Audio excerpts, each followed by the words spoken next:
My channel UP ultigrate biology corner. मैंने EMRS के लिए भी प्रिपरेशन करना शुरू कर दिया है। तो आज मैं आपको अपने टीचिंग एप्टीट्यूड्स का फर्स्ट क्लास पढ़ाना शुरू करता हूँ। तो जो हमारा टीचिंग एप्टीट्यूड आएगा, 30 नंबर का टीचिंग एप्टीट्यूड आएगा, 20 नंबर का एक्सपेरिमेंटल मतलब subject domain knowledge, subject domain pedagogy आएगी और 10 नंबर की NEP आएगी। तो आज मैं अपनी शुरू कर रहा हूँ EMRS की क्लासेस, और जो कि है टीचिंग एप्टीट्यूड। तो मेरी फर्स्ट क्लास शुरू होती है। देखिए, हमारा जो टॉपिक है वो है टीचिंग एप्टीट्यूड। टीचिंग एप्टीट्यूड का मतलब हमें सबसे पहले इसमें मैं आपकी कम से कम 25 क्लासेस अपलोड करूंगा, जो कि मैंने अपने नोट्स बनाए उनके थ्रू मैं आपको पढ़ाना शुरू करूंगा। तो टीचिंग एप्टीट्यूड, तो टीचिंग का मतलब क्या होता है? ये जो पहली मेरी क्लास है वो हमें बेसिक्स बताएगी, सिर्फ बेसिक एक्सप्लेन करेंगे हम इस फर्स्ट क्लास में। तो टीचिंग का क्या मतलब होता है? टीचिंग का मतलब होता है practice of transmitting skills, knowledge and values to the other.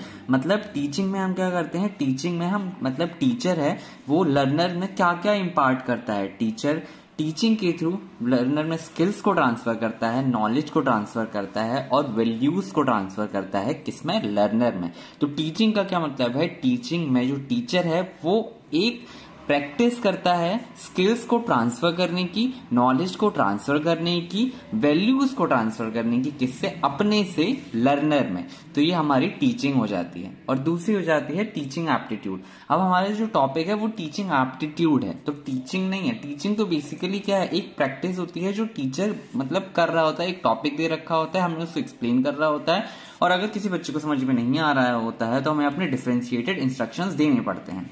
तो टीचिंग का मतलब होता है कि प्रैक्टिस, एक तरीके की कला, एक तरीके की प्रैक्टिस होती है जिसमें हम ट्रांसफर करते हैं स्किल्स को, नॉलेज को और वैल्यूज को ट्रांसफर करते हैं टीचर से लर्नर में।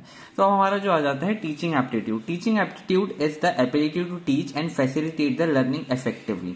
टीचिंग एप्टीट्यूड का क्या मतलब होता है? टीचिंग एप्टीट्यूड का मतलब होता है एक तरीके की कला। जैसे कि फॉर एग्जाम्पल एक बच्चे को टॉपिक समझ में नहीं आ रहा है किसी एक तरीके से, तो हम दूसरे उस बच्चे को एग्जाम्पल देंगे कि बेटा इस तरीके से ये वाला प्रोसेस है और ये ऐसे हुआ है। तो टीचिंग एप्टीट्यूड मतलब है कि स्किल होना, मतलब कला होना। ये पर्सनल नेचर होता है, हर एक पर्सन की एबिलिटी होती है कि वो कैसे पढ़ाता है, बिहेव कैसे करता है और वर्क एथिक्स कैसे हैं। तो टीचिंग एप्टीट्यूड का मतलब है teaching aptitude is ability to teach and facilitate learning effectively. मतलब वो लर्नर के लिए कितना इफेक्टिवली उस चीजों को आसान कर देता है कि जो लर्नर है वो सारी चीजें भी सीख जाए। उसके वर्क एथिक्स क्या है, उसकी एक पर्सन की कला क्या है, कैपेबिलिटी क्या है कि वो किस तरीके से एक टॉपिक को इतना इजी बना देता है कि हर एक बच्चा, कमजोर से कमजोर बच्चा भी समझ जाता है। तो हमारा जो नेक्स्ट टॉपिक है वो है TL model of teaching. TL model of teaching is a depiction of the teaching and the learning environment including the behaviour of teachers and students while the lesson is presented. जैसे कि TL model of teaching क्या होता है? TL model of teaching होता है जिसमें जो जिस एनवायरमेंट में बच्चा और टीचर मिलजुल के मतलब सीख रहे होते हैं, वो होता है, ये उसमें आ जाता है TL मॉडल ऑफ टीचिंग। तो टीचिंग, ये बहुत इंपॉर्टेंट लाइन है, teaching is triadic in nature. It involve 3 core elements which are teacher, students and the subject matter. ये बहुत क्वेश्चन पूछा जाता है कि टीचिंग क्या है, टीचिंग क्या है? टीचिंग है ट्राइएडिक इन नेचर। टीचिंग के पहले, सबसे पहले क्या बोला जाता है? टीचिंग के 2 पोल्स हैं। कौन कौन से 2 पोल्स हैं वो आप मुझे कमेंट्स में बताएंगे। और किसने बोला है कि teaching is a bipolar process और teaching is a tripolar process, ये मुझे आप कमेंट्स में बताएंगे। तो इसमें क्या लिखा है? Teaching is triadic in nature, that is it involve 3 core elements which are teacher, student and the subject matter. तो ये आपके क्वेश्चन MCQ में बन सकता है कि teaching is triadic in nature, it involve 3 core elements which are teacher, student and the subject matter. तो हम आ जाते हैं नेक्स्ट, एक और कुछ जो टॉपिक्स हैं वो छूट गए हैं, कुछ की पॉइंट्स। तो की पॉइंट क्या है? टीचिंग एक प्लान एंड पर्पसफुल एक्टिविटी होती है। हम जैसे कि मैंने अब ये टीचिंग एप्टीट्यूड पढ़ाना शुरू करा है यूट्यूब पे, तो मैंने पहले खुद नोट्स बनाए, खुद बुक्स फॉलो करी, खुद स्कूल कॉलेज, मतलब जिस कॉलेज में मैं पढ़ रहा हूँ, मैं एमएड कर रहा हूँ अभी, तो मैंने वहां की बुक्स निकाली टीचिंग एप्टीट्यूड से रिलेटेड और मैं नोट बनाना शुरू किए हैं। तो उसके की पॉइंट्स क्या है? की पॉइंट क्या है कि इट्स अ प्लान्ड और पर्पसफुल एक्टिविटी। जैसे कि फॉर एग्जांपल मैंने अपने नोट्स बनाने के लिए पहले बुक्स को पढ़ा, बुक्स पढ़ाने के बाद फिर लेकिन मुझे ये लगा कि हाँ ये पॉइंट्स इंपॉर्टेंट है और ये पॉइंट्स इंपॉर्टेंट नहीं है, इनसे क्वेश्चन पूछे जा सकते हैं। तो ये क्या है? एक प्लान्ड किया था मैंने सबसे पहले इन नोट्स को बनाने के लिए, और एक पर्पसफुल एक्टिविटी है। पर्पसफुल मतलब एक मीनिंग होनी चाहिए इनमें समझ में आना चाहिए। It involve communication between teacher and the student, मतलब कम्युनिकेशन होना चाहिए स्टूडेंट में और टीचर में। भले ही अभी हमारा कम्युनिकेशन नहीं हो रहा है, बट लेकिन जब हम क्लास में होते हैं तो एक क्या बोलते हैं, communication, teaching is a 2 way process. मतलब जैसे कि मैं अगर एक्सप्लेन कर रहा हूँ क्लास में, तो बच्चों का भी रिस्पॉन्ड आना चाहिए। अगर उनका कुछ रिस्पॉन्ड नहीं आ रहा है तो क्या बोलते हैं कि nothing has been taught that nothing has been learn. तो हमारे इस टीचिंग में कम्युनिकेशन इन्वॉल्व होना चाहिए कि टीचर और स्टूडेंट के बीच में। Teaching aims eight achieving educational objective. Teaching हमेशा क्या एम करते हैं कि जो हमने एजुकेशनल ऑब्जेक्टिव सोचे थे कि अगर मैं टीचिंग एप्टीट्यूड पढ़ा रहा हूं तो आपको ये सब क्लियर हो जाना चाहिए कि हाँ, इसमें ये पहली क्लास में इसमें बेसिक्स पढ़ाया था, इसमें टीचिंग क्या होती है, टीचिंग एप्टीट्यूड क्या होती है, टीएल मॉडल ऑफ टीचिंग क्या होते हैं। तो मेरे क्या है, teaching aims eight achieving educational objectives. तो मेरे जो एजुकेशनल ऑब्जेक्टिव्स थे इस क्लास को लेके वो पूरे हो जाने चाहिए। अब आ जाते हैं हम some important points to note that teaching and learning are integrally related act. जो टीचिंग और लर्निंग है वो दोनों के दोनों क्या है, इंटीग्रली रिलेटेड एक्ट्स हैं, दोनों ही मतलब जुड़े हुए हैं। और हमारा दूसरा जाता है teaching is a social act while learning is a personal act. Teaching is a social act कैसे है, जैसे कि फॉर एग्जांपल मैं अभी पढ़ा रहा हूँ आपको, और मेरी वीडियोस पे जितने भी व्यूज आए 20-30 व्यूज आए, और टीचिंग ये सोशल एक्ट है। जैसे कि मैं अभी आप सबको कोई भी क्लास देखेगा, ये XYZ कोई भी पर्सन देख सकता है टीचिंग, मतलब इस वाली क्लास को, तो ये सोशल एक्ट है, एक्सटर्नल प्रोसेस है। While learning is a personal act. जैसे कि फॉर एग्जांपल अभी मैं आपको पढ़ा रहा हूँ, इससे पहले मैंने खुद ने पढ़ा था, तो वो मेरे लिए एक पर्सनल एक्ट था क्योंकि मैं वहां पे खुद चीजें सीख रहा था। तो टीचिंग क्या है, टीचिंग एक सोशल एक्ट है, बट लेकिन अब मुझे टीचिंग एप्टीट्यूड की सारी चीजें क्लियर हो चुकी हैं, तो मैं अभी ये चीजें आपको बता रहा हूं। तो टीचिंग इस तरीके से क्या हुआ, सोशल एक्ट है, मैं सबके लिए ये कर रहा हूं। और अगर मैं क्या कर रहा हूं, learning is a personal act, पर लेकिन मैंने ये सब पहले खुद पढ़ा था, तो ये क्या हो जाएगा, पर्सनल एक्ट हो गया था। Teaching can not take place without learners while a learner can learn even without a teacher. For example, teaching cannot take without learner. जैसे कि अभी हम जब क्लासरूम में होते हैं और मैं अभी इस क्लास को कर रहा हूँ, पढ़ा रहा हूँ, अभी मैं रिकॉर्ड कर रहा हूँ, तो इसमें क्या है कि जो टीचिंग है वो लर्नर के बिना नहीं हो सकती। जैसे कि फॉर एग्जांपल अगर मैं इस वीडियो को पब्लिक न करके प्राइवेट पे कर दूं, तो इस पे कोई व्यूज नहीं आएंगे, तो ये क्या हो जाएगा कि इस पे मतलब टीचिंग हो ही नहीं पा रही।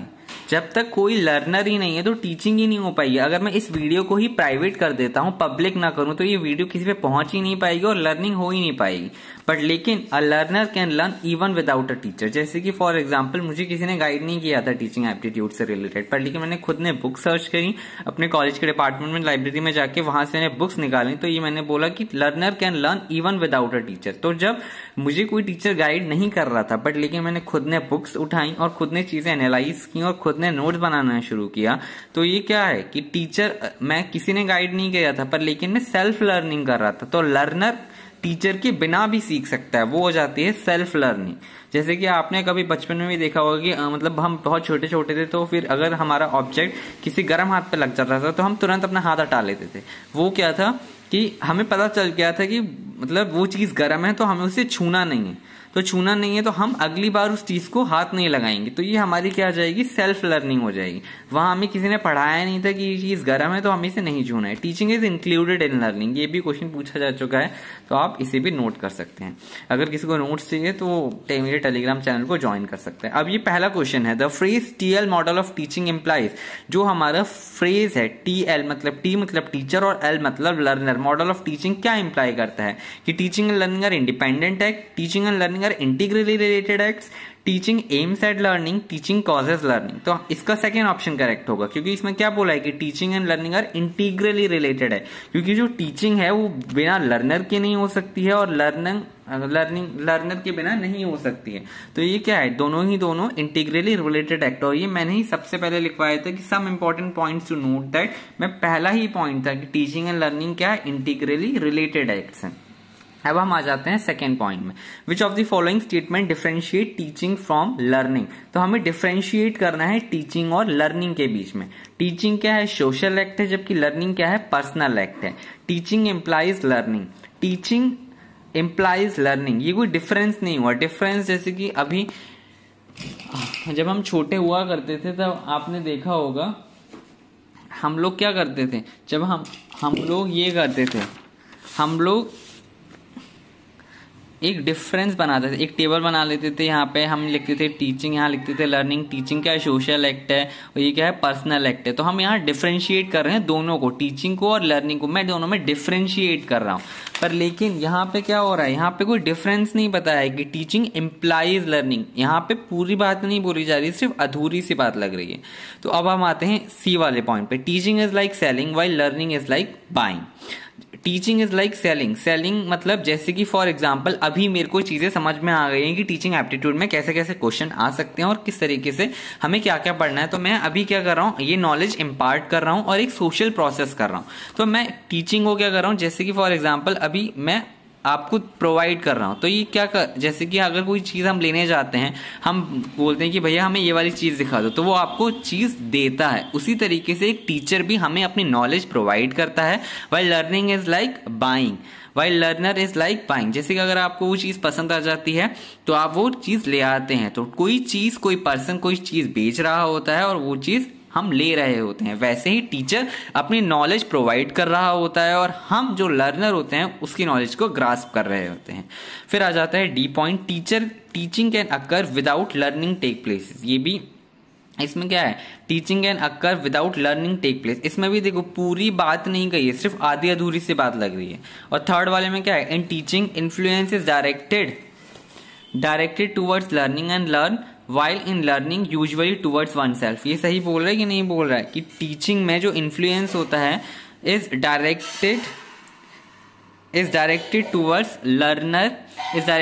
Learning and learn while in learning usually towards one self. जो मतलब यही वही पुरानी वाली बात है कि टीचिंग में क्या होता है, मतलब लर्निंग हो सकती है और लर्नर होना चाहिए, बट लेकिन जो लर्निंग है वो खुद में, मतलब उसमें टीचर की जरूरत नहीं हो सकती है। अगर वो बंदा अकेला है, खुद भी सीख रहा है, तो वो अपने आप में भी सीख सकता है। तो हम इसे क्या कहते हैं? सेल्फ लर्निंग कहते हैं।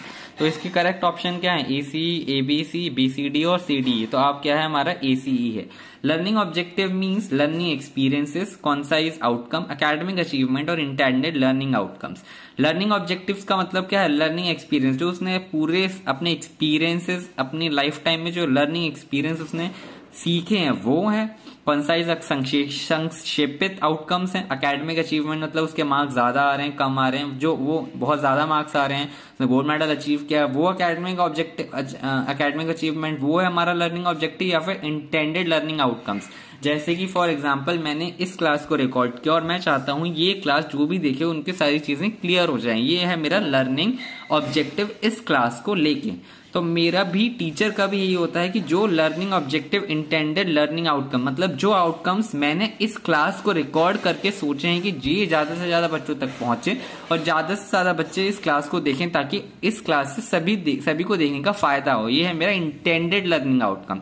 तो इंटेंडेड लर्निंग आउटकम्स का मतलब होता है कि जो पहले से सोचा गया लर्निंग आउटकम सोचे गए थे वही आ रहे हैं। अब हम आ जाते हैं नेक्स्ट क्वेश्चन पे। Which of the statement differentiate teaching from learning? Teaching is a social act by learning is a personal act. यही बोला था मैंने कि teaching, some important points note that में टीचिंग क्या है? सोशल एक्ट होता है और लर्निंग क्या होता है? पर्सनल एक्ट होता है।